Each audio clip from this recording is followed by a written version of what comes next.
welcome everybody. Thank you for taking the time to join us on this webinar today. We're joined by Daniel and Sabelo that are going to be presenting creating CAD in the field with Trimble feature codes. We are recording the webinar for those that have that need the recording afterwards. It will be recorded. Just a bit of housekeeping. If we can please just everyone mute their microphones and keep your cameras off. And then you can post all questions in the chat box and we'll answer all the questions afterwards. Okay. Dan, over to you. All right, thanks. Thanks, Brent, for introducing us, and a big shout out to Bronwyn for all the behind the scenes to get the webinar out there, and all the effort that she puts in behind the scenes. So thanks a lot, Bronwyn. All right, so jumping in, so we're going to have a couple of slides today. So we're going to go through. This is the agenda. We're going to talk about, what it is that we want to do with Trimble feature codes. I'm going to start off by showing you the final deliverables so that you understand what is the end goal. Then we're going to go back to the beginning and we're going to go, how do we get started? I'm going to keep it very basic, very simple. Then we're going to get into tips and tricks, which is then getting into more advanced things. Clients' experiences and examples. So one of my customers, Sabelo, is on the call. He's going to talk about his experiences and what he's been up to. And I've got a live demo that I've done. I've recorded a video outside where I went and did a bunch of feature codes. And then we're going to come into some questions and some answers. So that's kind of what we're going to do. We're going to try and keep it within the hour. However, I do tend to waffle a bit, so you'll have to just shut me up if I get waffling away too much. All right, so that's me. I joined Optron in 2011. I first started using Trimble in 2004. Prior to that, it was Nikon and a Sokia Set 3B and sign workabouts with Quest or with Caesar or with Logger. I'm sure you guys, some of you guys know those names. I studied in Pretoria. I'm an English guy, and I studied survey in Afrikaans. So I finished high school. I nearly failed Afrikaans, and then my parents sent me to go and study survey in Afrikaans. So ek kan baie mooi praat nou. I learned very quickly. I was the only English student in the entire class, so it was quite fun. Made a lot of good friends, and from there on, the survey world was very small, and a lot of experience in road and mine engineering. All right, so let's jump into it. So feature codes. So this is something that I have been talking about for quite a long time. My clients that know me well, I'm always rattling caged. Why aren't they doing this? And it's something that I really believe in, and I really believe it's something that's designed to make you more efficient in the field. And the way I see efficiency means that you can get in and out from site quicker. That means your turnaround time between jobs just gets that much faster, and it's something that's really designed to make you productive. I've got their measure, CAD, and code in a single step. So normally we're doing a measure and code in a single step. That's what generally we're doing, but today we're going to take it to another level. The idea is that it's fast. There's less repetition. Data consistency, which is awesome for larger organizations where you've got more than one surveyor in your team. Allows for richer data captures, like for example, if you measure a water meter, you can actually capture the serial number of the water meter. You can take a photo of it. What is the meter reading, or a pump or whatever. And since you're drawing as you're going, you've got a nice quality check there, and it's a seamless office processing. The idea with drawing CAD in the field is that you're not going to have your final CAD deliverable. But if you can get your CAD up to between maybe 80% done in the field, you are going to have a couple of things you need to fix back in the office. But that's the idea. So where do you start? You know, sorry, Rupert, if you can just switch your camera off. Thanks, Rupert. So where do we start? So the first thing that I wrote there is that you must have a desire to want to do this. You must really want to make a change. This is something that Trimble really believes in, and it's something that you've got on your controller right now. I wrote there, it's not easy, but it's simple. All right. So what do we need? We need a code library. So there is the Optron codes FXL file that's loaded on your controller. If it's not there, let us know. We can email it to you. Another option is I'm going to show you just now how to create a code library.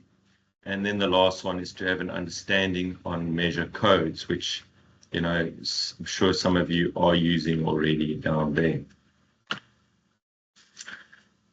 All right, so let's start off with the end deliverable. What does it look like when we get back into the office? So this is Trimble Business Center software. So I've been out in the field, I did my tacky, and I've come back and I've downloaded my spot shots. So if you look at this, this is something that's it's not an uncommon type of survey. It's a standard survey. You've got, you know, your top curbs and your edge of roads. You've got pavements, you've got corner buildings, we've got trees, spot shots, bottom bank, top bank. The only thing different with my survey to your survey is I've got a little number behind each of the codes. So for example, this is edge of road 2, and here we've got edge of road 1. In a nutshell, that is the backbone of feature codes. If you can do that, if you can add a suffix behind the code, you can do CAD in the field. That's the simple side of it. So how do we process the codes? So we load up, in TBC, we click on process feature codes. It brings up with this window. We check the tick box of the jobs we want to process, and we click process source. And literally, as we click process source, this is the outcome. It's literally that fast.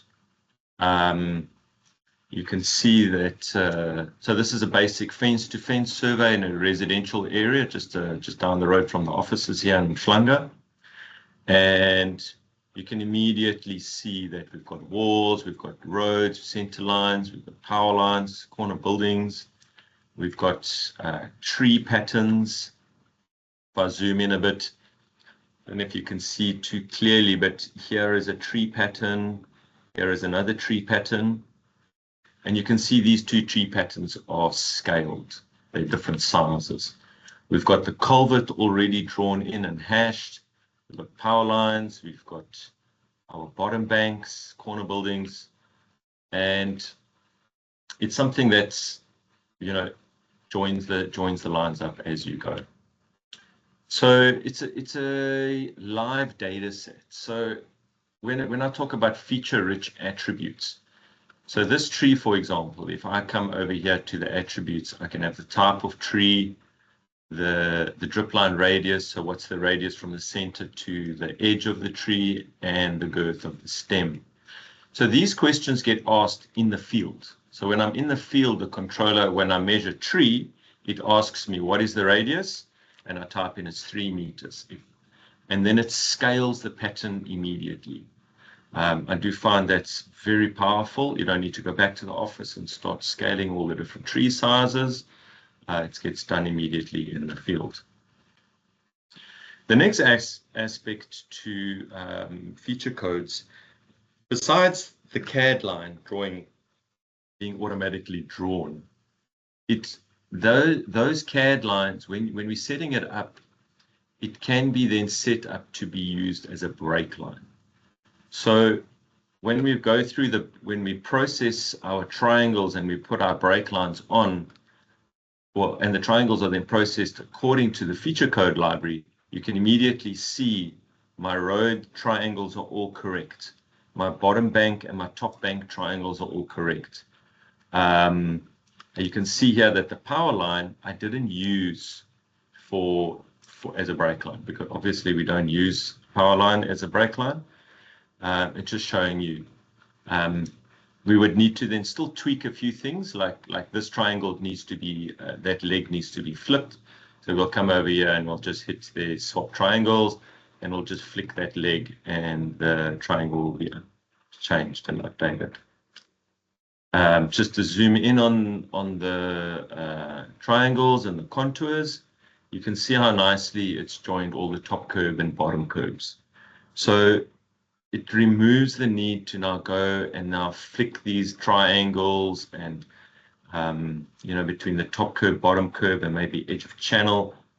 I know I've spent a lot of time in other software where you have to flick the triangles, flick, and sitting there for hours and hours doing that. So this is a very simple way to eliminate that or to reduce the need to do that. What's nice in TBC, it's got a very good 3D viewer where you can you click on here into 3D, it opens up another tab here, and you can go through and then visualize. You can see here how that curb line has come out, how the pavement has come out. That pavement was a break line as well. You can immediately see how all those triangles got edited to match the feature code library. So there's two very powerful methods. So it's joining the CAD lines and being a break line for your contours. All right, so that's the end deliverable. Let's go back to the beginning. How do we start? Where do we start? So a nice and simple place to start is actually on your controller. So whether you're running a TSC3, any one of these controllers, even a TSC2, believe it or not, we had feature codes back in the day. So how we do that on our controllers, we go to settings over here, and then we're going to tap on feature library. And feature library is going to come up. We're going to say create new library, and you're going to give it a name. You can call it your company name. You can just give it a name. We come in there, and now we say edit that library, and we start to add features. So our first feature we're going to put on there is a top bank. So we put the code. What's nice about that code is it becomes standardized throughout your company. It's a top bank will always get a line, so it's a line code. And in the very basic setup, you can choose your colors, but you can't choose the layers. Later on in getting more advanced, we can start creating layers, line styles, maybe the edge of the bush where it has that wavy line, or a fence, the line with a little cross along it. And you're able to then just build up your code on your controller while you're in the field. So yeah, I'm creating edge of road. It's a line. We're going to choose a different color. We're going to make it orange so it stands up on the controller. Our next one we're going to do is a fence. So in the basic version, we don't have the fence pattern. It's just going to come out as a straight line. We can do it a solid line or a dashed line. And the last one I'm going to add now is corner building. So in this instance, we're going to do the building as a polygon because I want that thing to close. So as I'm going to go around that building, it's going to physically close it. We'll choose, change it to purple, make it nice and clear. So that's how we create a feature library. Pretty simple, straightforward. Now, how do we add that to our job? So we go into the properties of the job and feature library. You've all seen that there. You can add it and apply it. So now when I go and do my little survey, that is now going to be applied. All right, so let's go to the next step. So now we're going to go to the site and we're going to go and do our survey. So I'm going to start my survey.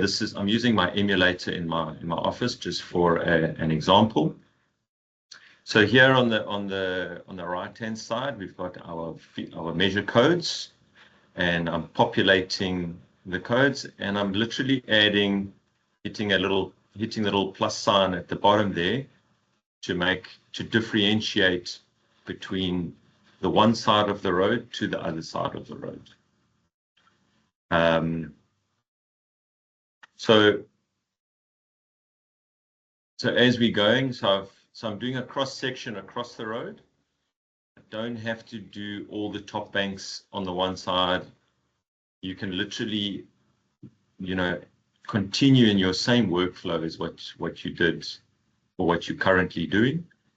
And you're just tapping the code that you want. And then as you're going ahead like that, the lines are getting drawn in.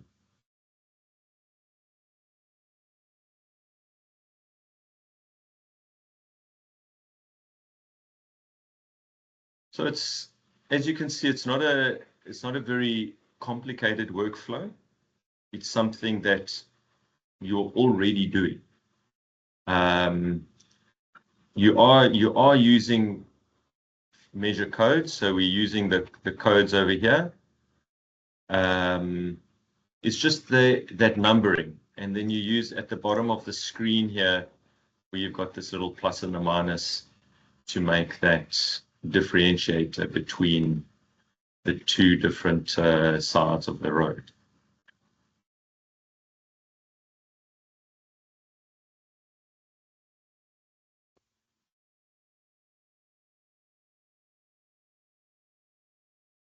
Let's jump ahead a bit. So in this case here, so what happened is I actually gave the code the wrong name. That should have been edge of road 1. We literally change the code name. We edit that code, and immediately the CAD will then update. So we don't delete codes, we just edit it. And the CAD line shows you that you've made a mistake. Because you could see how edge of road 2 had joined across where it shouldn't have been done. Now we're going to do a corner building. So I'm going to just measure corner building. You can see here, there's like a little icon there that shows you that's a polygon. This is a line.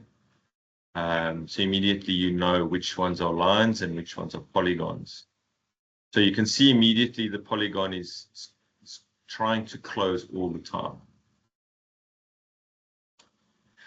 Now when we finish the first building and now we go to the second building, we literally add that suffix 1 on there, and immediately you can now continue to do the next building, and the lines won't join across.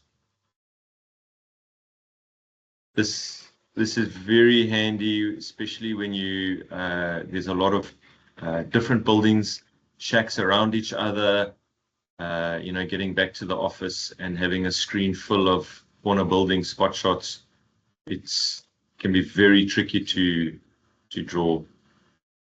All right, the next aspect, we're going to do a bank. So we're going to add in the bottom bank and the top bank into my code library, and we're going to start the bank. So with the feature codes, we don't use end bank. We use what we call a multi-code function. So we're going to use a top bank and a bottom bank code at the same time. So what I do is I tap the little the multi-code icon over here, and then I chose my 2 codes. Then I turn off multi-code and I do the bottom bank, and I come up and I do the top bank.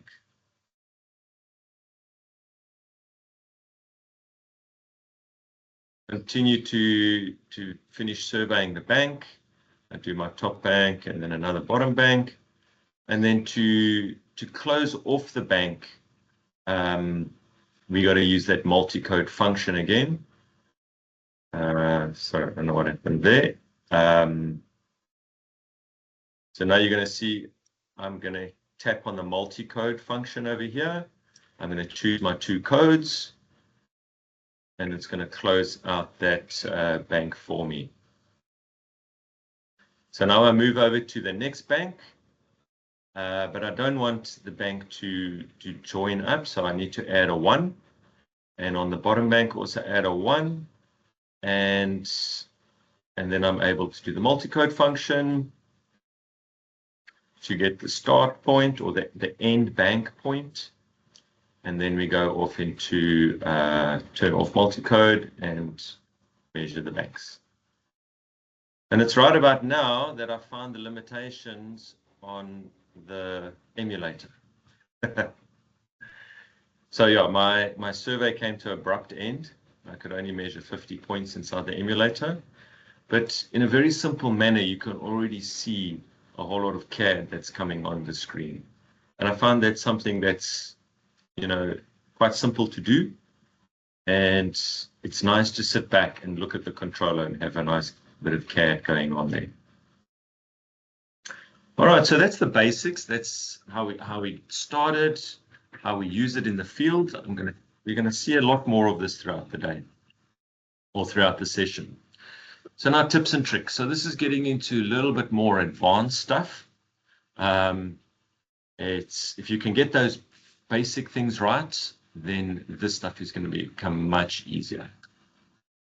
So it's important to note that you've got the little edit button that allows you to then come and edit your codes that you have created. You're able to change the layout. So you can have a 4x5. That's actually my favorite, is the 4x5. However, there is a massive advantage to the 3x3, which I'm going to cover just now. But you've got an ability to have a number of different codes. I think the most is a 5x5, so there's 25 codes per one group.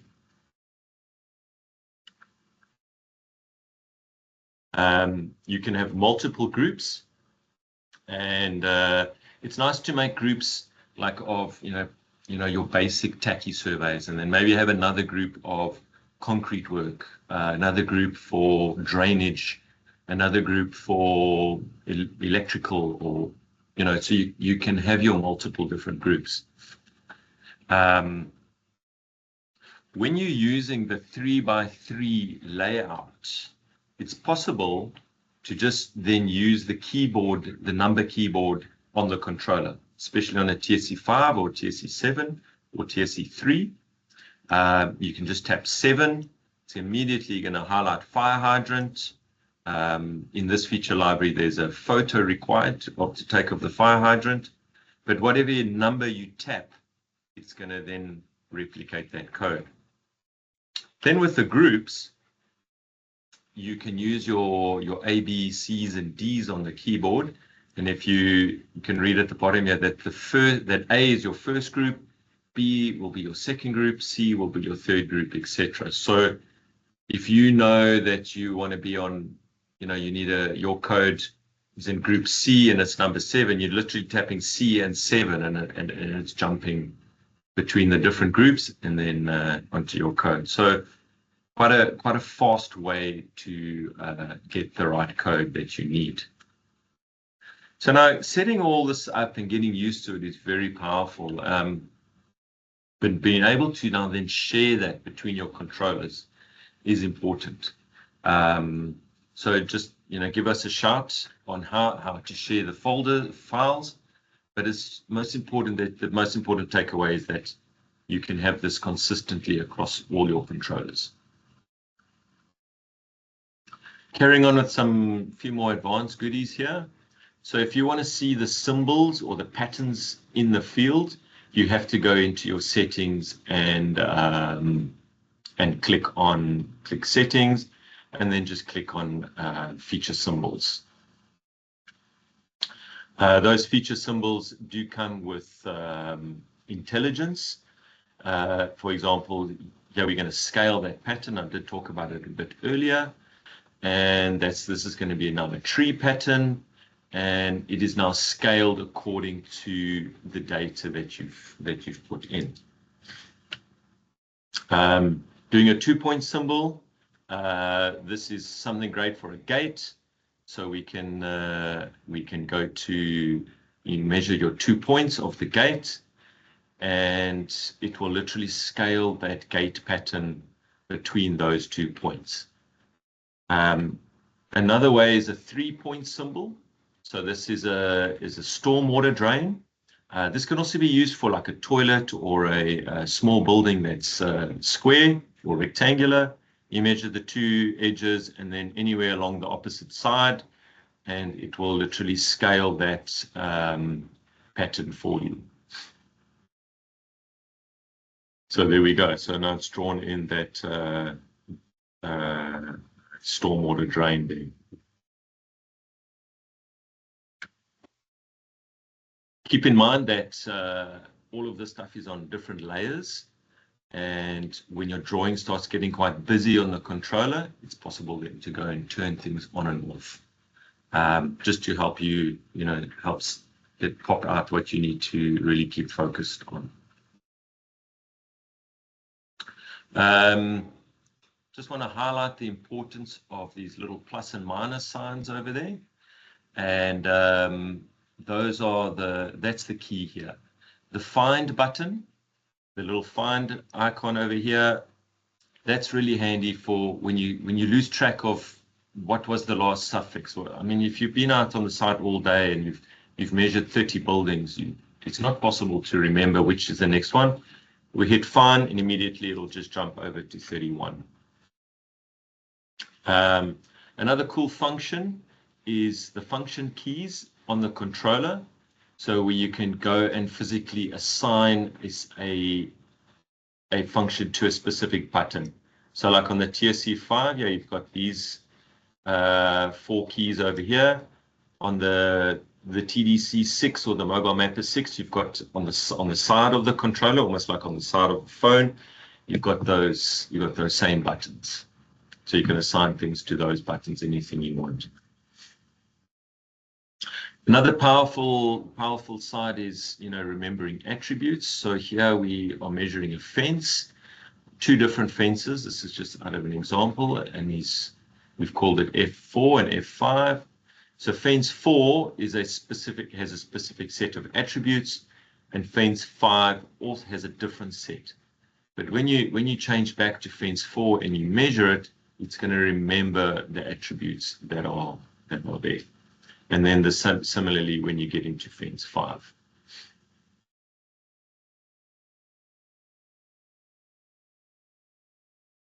All right, so multi-coding. This is something that's really powerful. Where we're going to be using 2 codes at a time. It's even possible to measure 3 codes or 4 codes if you've got a couple of things joining at the same place. So here we're doing a gate and a fence.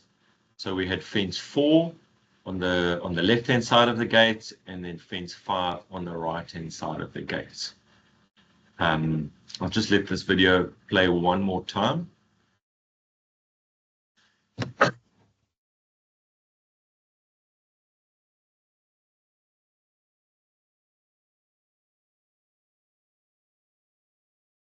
Yeah, so the multi-coding does take a bit of getting used to, but once you've got it, it actually makes a lot of sense. And look how nice that drawing comes out with your CAD lines drawn properly. So that brings me to the end of introducing feature codes. There's quite a lot of information that I've put there, and it's something that you need to just put in the back of your mind and know that it can be done, and then hound us to assist you to get up and running on this. So the next part of the presentation is I'm going to hand over to Sabelo. Sabelo, if you can unmute yourself, and say hi to the team. Good day, everyone. Good afternoon. Thank you for having me, Daniel, and everyone. As you introduced me earlier, yes, I am a convert. For a long time, long time, you've been chasing me because obviously every other time I'll be worrying you. I'm not getting this right. I'm not getting that right. But on this day, you managed to help me and convert me and make things easier for me. Yeah. Since that day, really, I'm doing survey in a different way. Even though obviously I had called you out to assist me for something else, but because I had been running away from you for a while with this feature codes. Yeah. Yeah. Well, that's me. I'm a absolute. I love feature codes. I mean, you called me out to help you with something else, but I'll never miss the opportunity to show you feature codes, and that job you were working on really helped. And but Sabelo, tell me how long have you been using Trimble products? Uh, Trimble products, I started using them in 2005 Yeah. with your old 5800, I think. Oh And yes.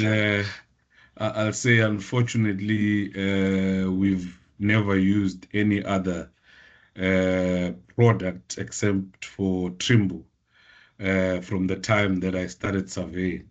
So yeah, it becomes very helpful when you continuously grow with the brand and what it does.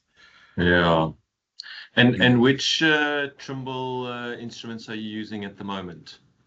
At the moment, we've got the TSC5 with the Rover R10 and oh no, R12, and we use our base interchanging the R10. Yeah. Yeah. No, excellent, man. And now tell me, Sabelo, this survey that you did here, tell us about this survey. You know, what is it that you needed to do here?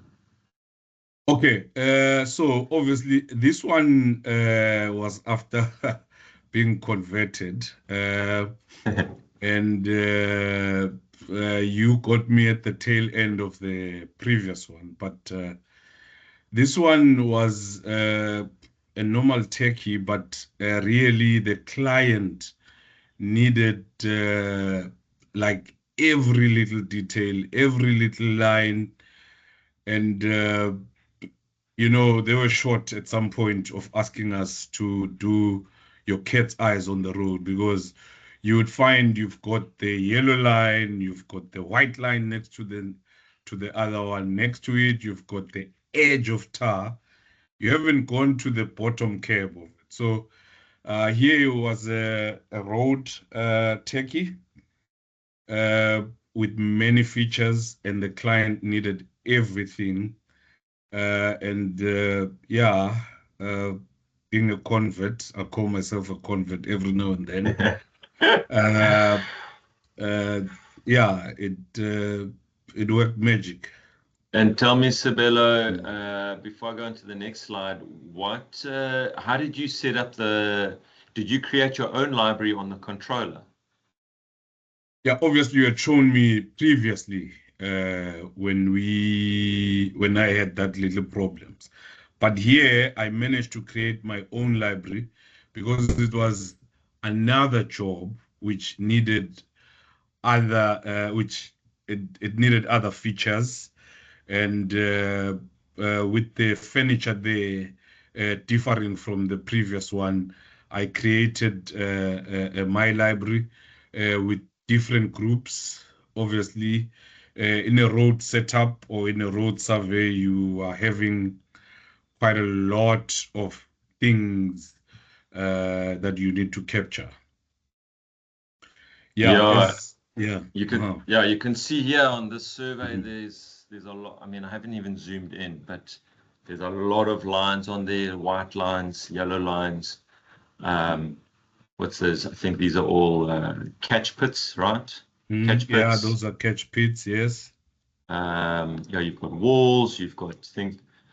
That's a bank. Yeah. Yeah, and then your banks over here. Mm-hmm.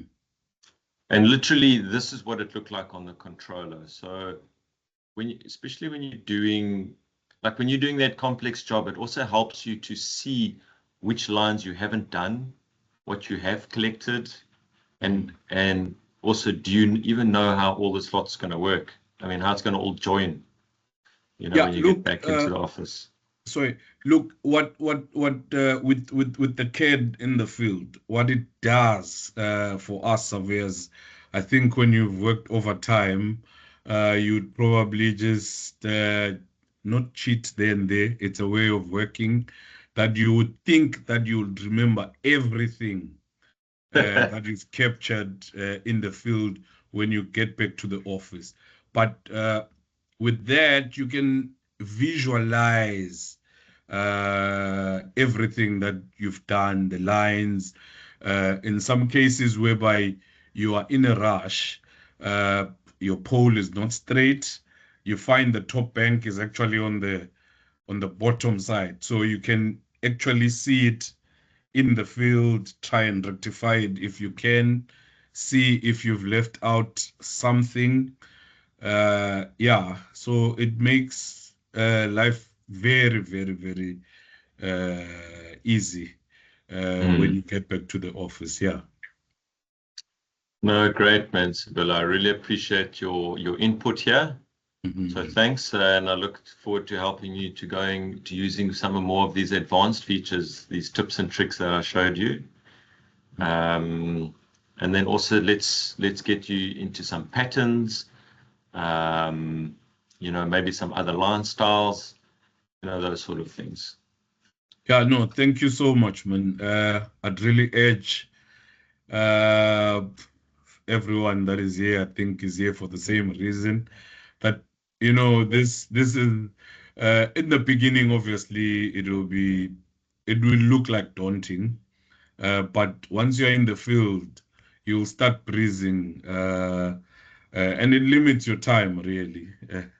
For drawing, you just get to the office, do the triangles, start tweaking things, but not the hard job of trying to remember each line joins with each one. So yeah, no, thanks so much. I'm looking forward to the new or more of the other attributes.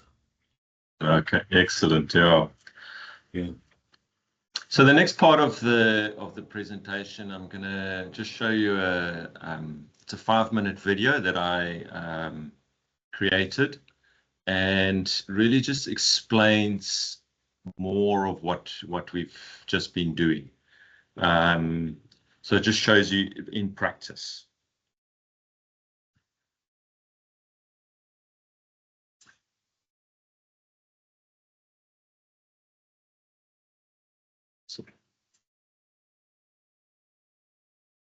Sound.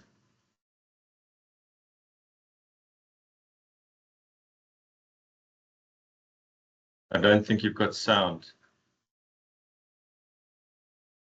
No, we don't. No, there's not. All right, so I'll just talk over because this guy does tend to waffle a bit. So what I'm doing here is I'm measuring the edge of the bush. There I'm going to measure the lamppost. I'm using the Trimble R780, the tilt rover, and that is able to, measure at a tilt. There I'm doing a top curb 1, bottom curb 1, and then the side of the bricks there I've chosen to do edge of road 1. So that's all going to join through there. There's another edge of bush 1. And okay, so now I'm going to measure the building now. This is going to be a 3-point building. So you're going to see how I measure the 3 corners, and it's going to square that up for me on the drawing. So there I measured corner building dash 3 points. So that's the first one. That's the second one. So at this point, I hadn't realized that I needed to zoom in on my map. You can see there on the map, it's really zoomed out to 200 kilometers. And there I'm using the tilt rover to fetch the third corner. So that is something really powerful with the tilt rover, because that's some natural vegetation. We can't cut that bush here. Here I'm going to finish top curb 1. I'm going to go to bottom curb 1, and then I'm going to go to edge of road 1, and those lines are all going to join through. So now I go across to the next building over there, and I come there and I'm going to measure a manhole. Beautiful manhole. Yeah, lovely natural flowing spring water there. And I can put in the type of manhole, that's the attributes that I added, and the invert of the manhole. Okay, we didn't measure the invert for obvious reasons. And so all of that data is now saved to that point. So the invert is saved there. Yeah, I'm going to make that now corner building 1. And I'm going to do my other corner buildings. This I'm using a line. Okay, at this point I realize that my maps wasn't zoomed in, so I'm just going to zoom in and you'll see the CAD lines start coming to life there. So go across to go and measure now the other side.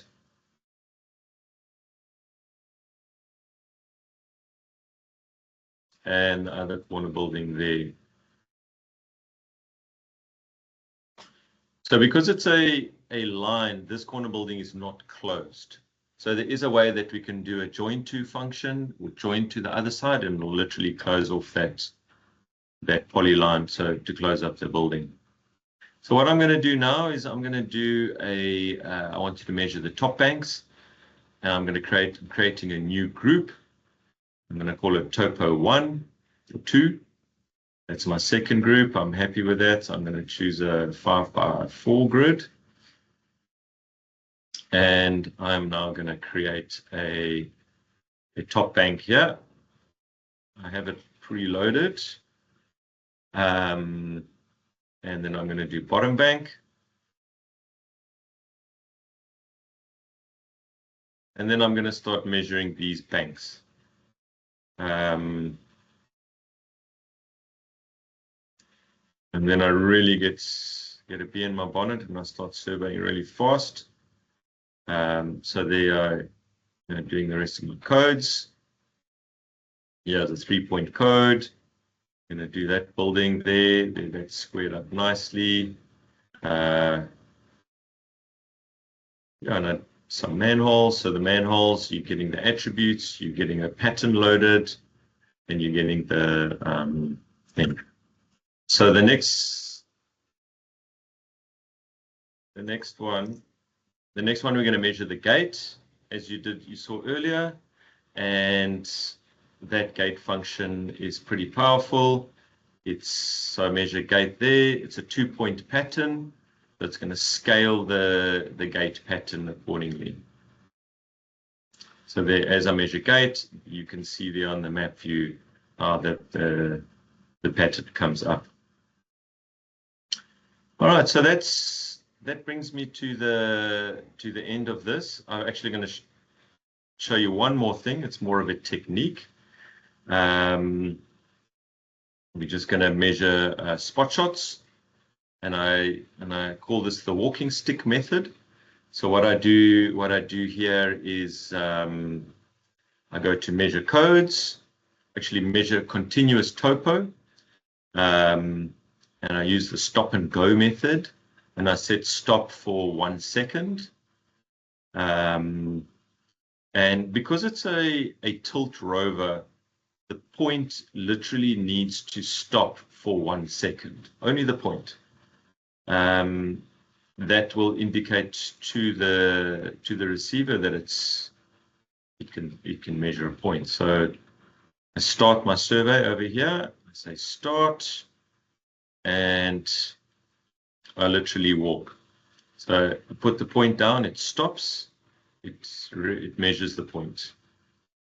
You can see the dots coming on there. So any of you with a tilt rover, this is a really powerful way to survey.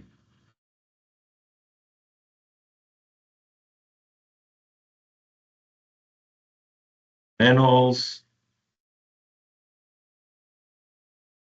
And that brings me to the end of my little live demo. So very powerful, very informative. You know, coming up to just before the end, this is something that I thought up, sure, it's a good number of years ago. And you know, hardware is where you spend your money, and that's where your big decisions come on what to buy and that. But the other way to look at it is software is where you make your money. So everything that I've shown you today is a software related routine.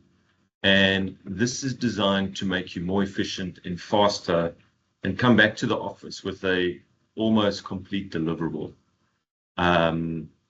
You need to then tweak that CAD. There's going to be some places where the lines didn't join up. It's going to happen. But it's something that's, yeah, it's a really cool way to survey and gather data. So yeah, so that brings me to the end. We've got a couple of questions. I'm sure, Brent, there's a few there, but just want to hand over to Brent to see if there's any questions in the chat.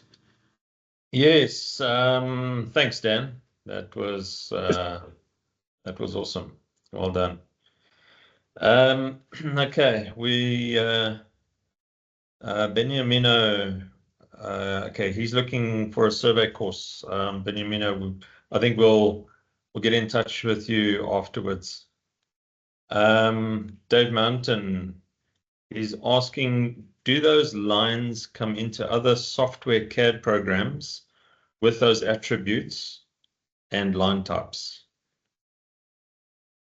I'm not sure. So from TBC, we will export a AutoCAD file, a DWG or a DXF.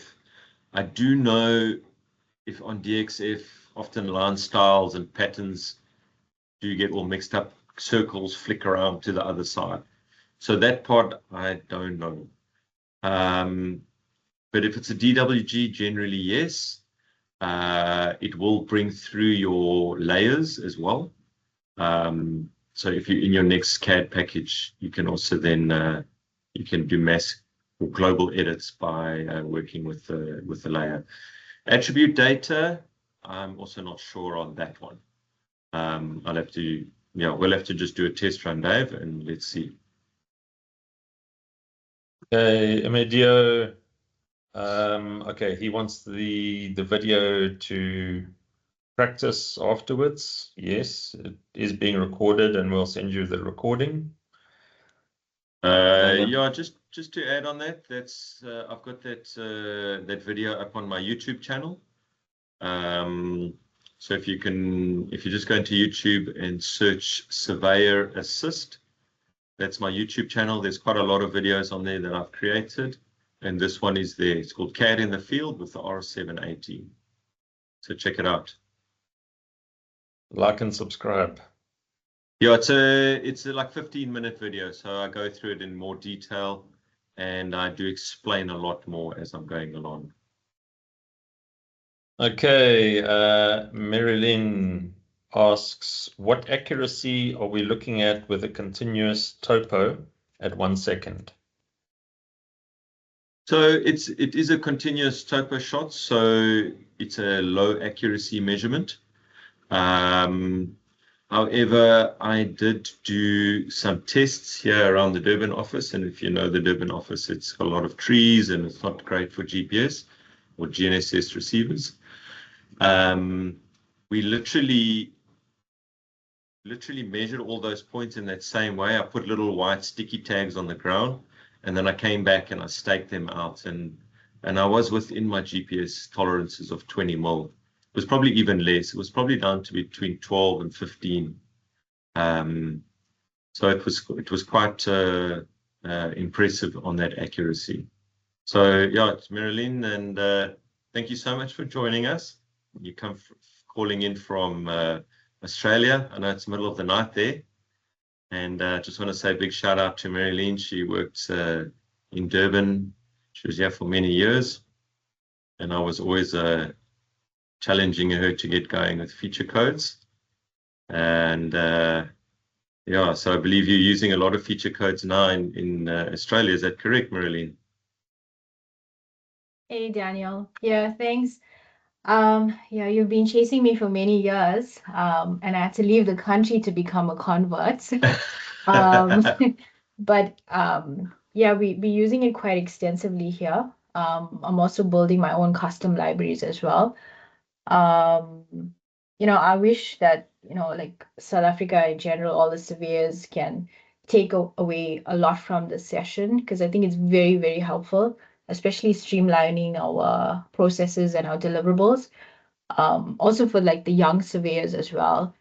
If they're thinking about opening up a business and if they're a one-man crew, I think this type of survey, following this type of procedure will really help them be more efficient and submit those jobs to their clients and, get more work in as well.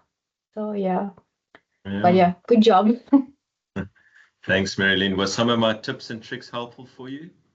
Oh yeah, I actually learned something new today. The multi-code function. I think I'm definitely going to start using that because I've been struggling to pick up multiple line works, multiple string lines at the same time, but no, that's definitely going to help me.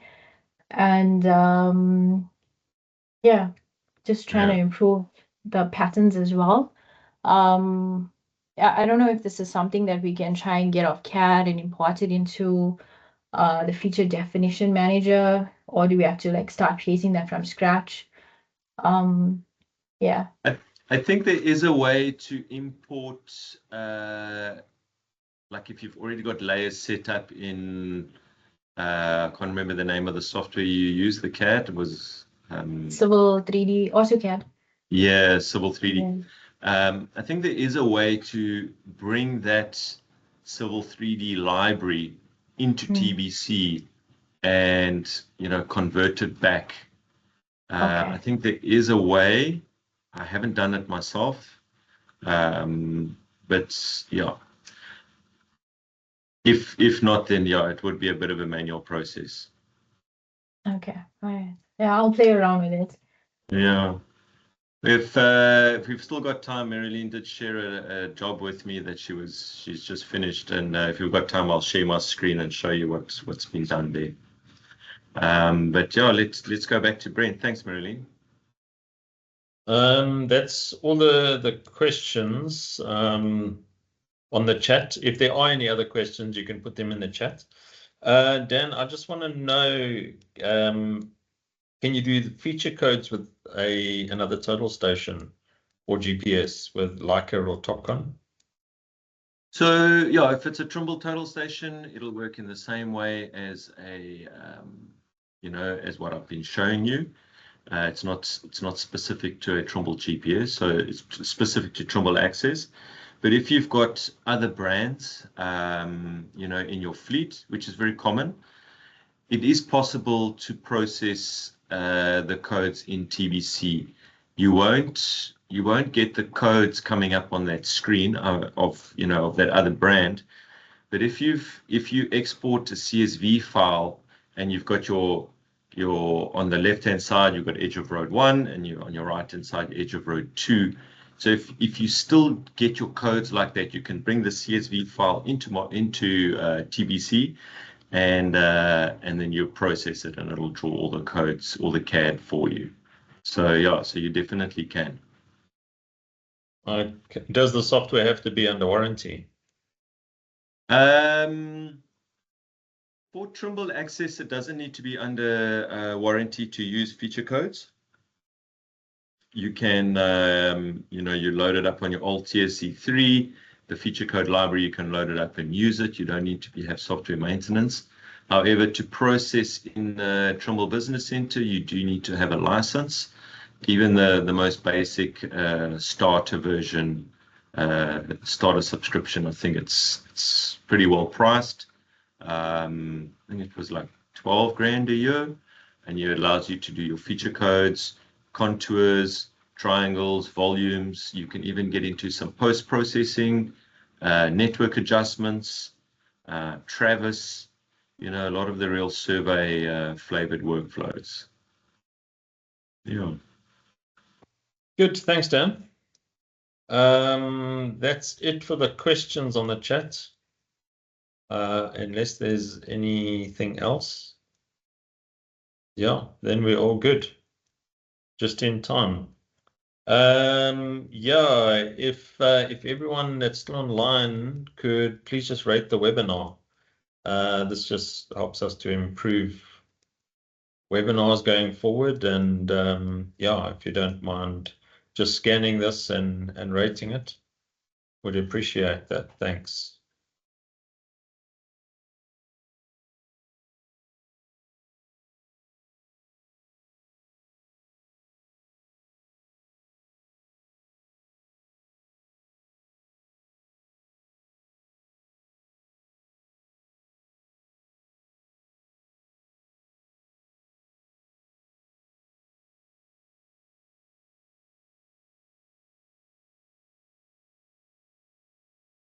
It is just 3 questions. I think it was just 3 questions. Yeah. Yeah, thanks, Dan. Okay, man. And if you want to get a hold of me, you can scan that as well. That's all my contact details, or get through to Brent if you're in his area, or to Dion, or if you guys are working outside of South Africa, reach out to Etienne or Nico or Leon or David, the Africa team, and we all work very closely together. And so we can definitely help all of you, with any of your questions that you might have. Good, and then you can contact us at any one of these links. We appreciate it. Muzi says, thank you, Mr. Trimble. Dan? Thanks, Muzi. Muzi, are we going to see your guys using feature codes? Come on, I've demoed to you 3 times now. Yeah, I think he's going to say yes. Yes, yes, Mr. Trimble.